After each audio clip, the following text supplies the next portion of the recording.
পাঠি। আমরা ক্ষমতায় এলেই সব সমস্যা ডিসঅ্যাপিয়ার হয়ে যাবে। আপনারা কি ধর্মনিরপেক্ষ নাকি ধর্মভিত্তিক রাজনীতি করবেন? যখন যেটা সুবিধা হবে তখন সেটাই করব। আমরা হলাম অলরাউন্ডার। बड़ा हरामी हो बेटा। এই ফ্যামিলি কার্ড কি সাধারণ মানুষ পাবে নাকি শুধু ক্যাডাররা? কার্ড হবে অদৃশ্য কিউআর কোড। সাধারণ কেউ স্ক্যান করলেই ভ্যানিশ হয়ে যাবে। আগের মতো লুটপাট হবে না তো? সাধারণ মানুষ কিন্তু চুরির খুব ভয়ে আছে। এবার ডিজিটাল চুরি হবে। ডাইপার থেকে টাকা গায়েব করার নতুন মেশিন এনেছি। এই কার্ড দিয়ে কি ইন্টারনেটের দাম কমবে? কার্ড পকেটে রাখলে এমবি ফ্রি। তবে নেটওয়ার্ক পেতে হলে গাছের মাথায় উঠতে হবে। দেশের মানুষ লোডশেডিং এ অতিষ্ঠ।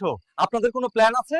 আমরা ক্ষমতায় গেলে 24 ঘন্টা কারেন্ট থাকবে, শুধু বিলটা একটু বেশি আসবে। এই যা। আপনাকে সাদা পাঞ্জাবিতে উজ্জ্বল দেখাচ্ছে, একদম একজন সৎ নেতার মতো। আমি উজ্জ্বল হব। আমি কার্ড বিতরণ করে ধনী হওয়ার প্রশিক্ষণ নিয়ে বিদেশ থেকে এসেছি। এমন বিনোদনমূলক ভিডিও দেখতে সাবস্ক্রাইব করুন, বন্ধুদের সাথে শেয়ার করুন। ধন্যবাদ। আবার দেখা হবে।